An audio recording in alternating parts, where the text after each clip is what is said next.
Magandang araw po, welcome po sa aking channel, Log9 TV. Matalasasan po, meron po ba kayong mga properties na napapabayaan or non-performing assets? Plan nyo yung ibenta, pero wala kayong oras sa pagbibenta nito. Kung ito'y pagkakatiwala nyo po sa amin, tawag lang po kayo sa aking numero, usap po tayo, gawan ko po ng video for free. Yes, libre po, wala po kayong babayaran. Tutulungan po namin kayong mabenta inyong property. Kami na po bala sa marketing, sa boosting or paid ads. Even sa tripping, hindi na po kayo mapapagod sa pag-entertain ng mga buyers. Kami na po bala sa lahat. Tawag lang po kayo. Nandito po tayo ngayon sa Silang Cavite kung saan meron po tayong bagong video presentation. Isang residential property na nasa loob ng isang guarded community.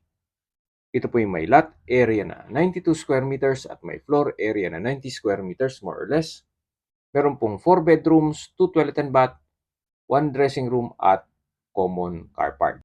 Na-maximize po nila ang espasyo at dito po ginawa ng playground ng aso.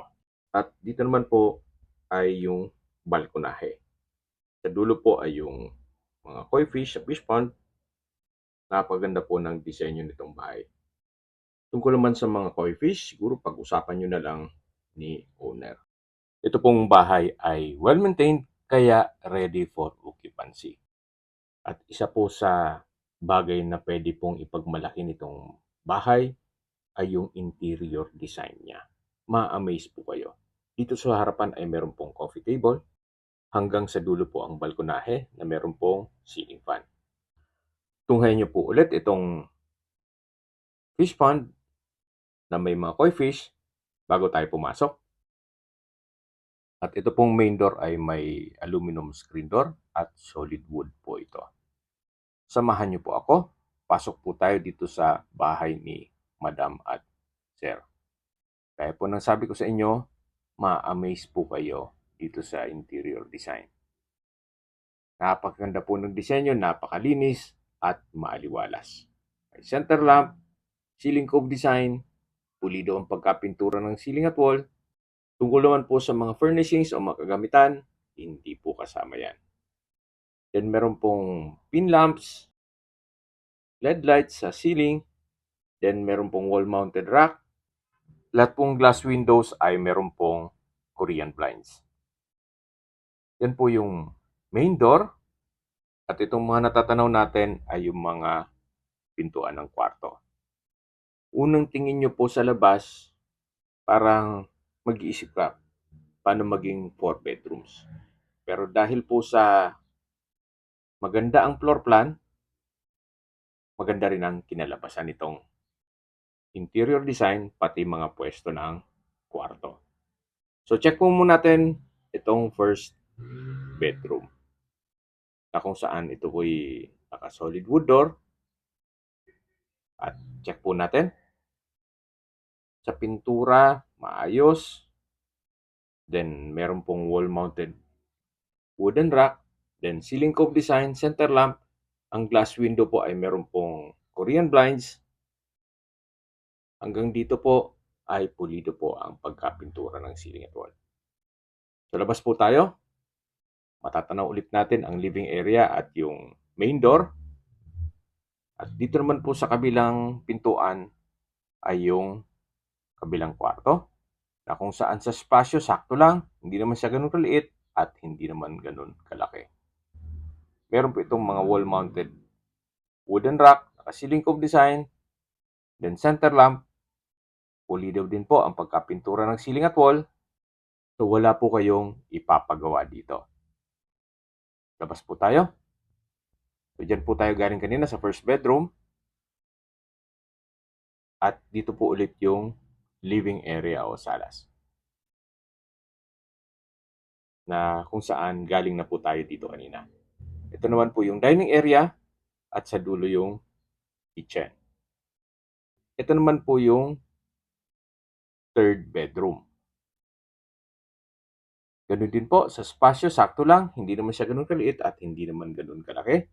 Naka-ceiling cove design, may center lamp, then mayroon pong wall-mounted na wooden rack, then may study table sa dulo. Kung big family po kayo at wala pa namang ganong budget, pwede na po ito. Imagine, meron na po kayong 4 bedrooms dito sa isang bungalow house. At ito naman po yung 4th bedroom. Mas malaki po ito doon sa mga naunang kwarto na kung saan pulido din po ang pagkapintura ng ceiling at wall. Meron pong wall-mounted cabinet. High ceiling na rin po siya. At tungkol naman po sa mga kagamitan, hindi po kasama yan. So ito po yung last bedroom. Paglabas niyo po, ay ito na yung living area o salas. Then matatanaw natin yung main door at ito po yung mga kwarto na naunang na-present ko na sa inyo. Dito naman po yung dining area. Open concept lang po, walang partitions, kaya maaliwalas. Meron din pong breakfast nook. Then dito po sa formal kitchen, meron pong wall-mounted modular cabinets, kitchen countertop, stainless sink with faucet, range hood, drawers, then meron pong storage ng kitchen utensils. Dito naman po yung extension ng kitchen na kung saan napakaganda po na maximize nila yung espasyo. Meron din pong kitchen countertop, stainless sink with faucet, modular cabinet, then may range hood.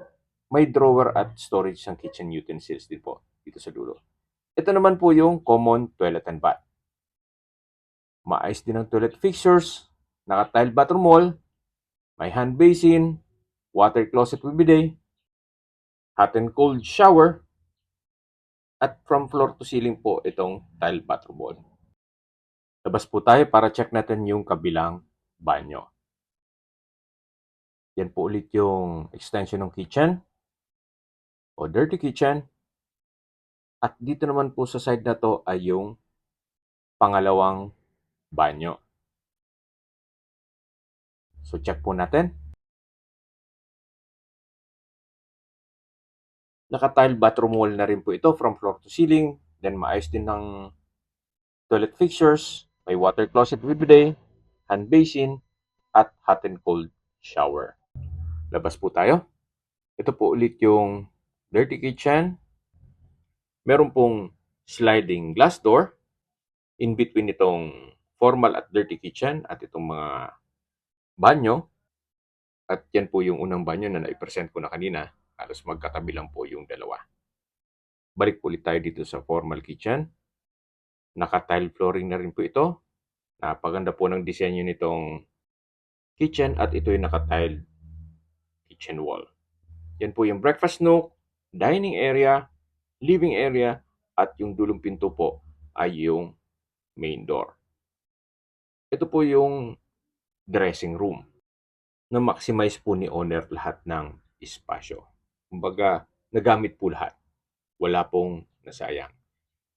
Meron po itong mga wall-mounted na wooden rack. At habang naglilibot po tayo, pag-usapan na natin ang distance, location at travel time.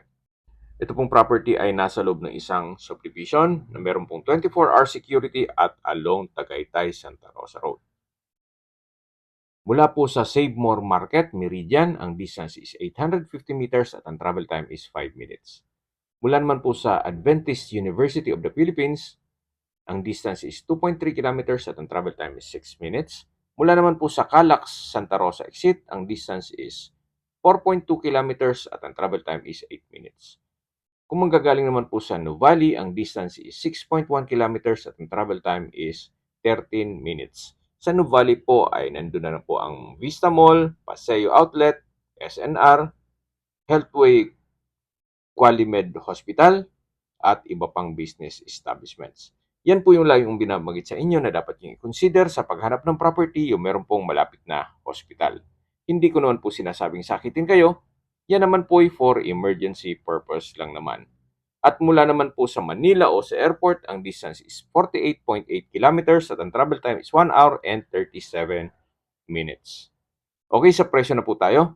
Binebenta po ito ni owner sa halagang 4.5 million pesos. Kung may mga katanungan po kayo, tawag lang po kayo sa aking numero. At sa mga kababayan naman natin nasa ibang bansa, meron po akong Telegram sa mga iPhone user man may iMessage Meron din pong Imo, Skype, Viber at WhatsApp. Same number lang po, 0917-316-3399. Sa mga nagtatanong naman po ng aming Facebook, mayroon po aming Facebook page na Nov9 TV at Facebook Reels Video. Meron din pong TikTok at Instagram. May ibang YouTube channel po kami na The Nov9 TV channel at Nov9 TV Listings. Sana po naibigyan niyo ang aming video presentation. Paki-like and subscribe na lang po sa aking channel para ma-update din po kayo sa aking future listings. Kung sakali po hanap niyo yung mas malaking sukat na lupa, meron din po kami ibang listings na pwede niyong pagpilian. Huwag po kayong mag-atubiling tumawag sa amin, then let us know your budget para malaman namin kung anong property pwede namin i-alok sa inyo. Sa lahat pong viewers, subscriber at nagtiwala po sa amin, salamat po sa suporta. Ingat po kayo lagi at yung pamilya. Maraming salamat po.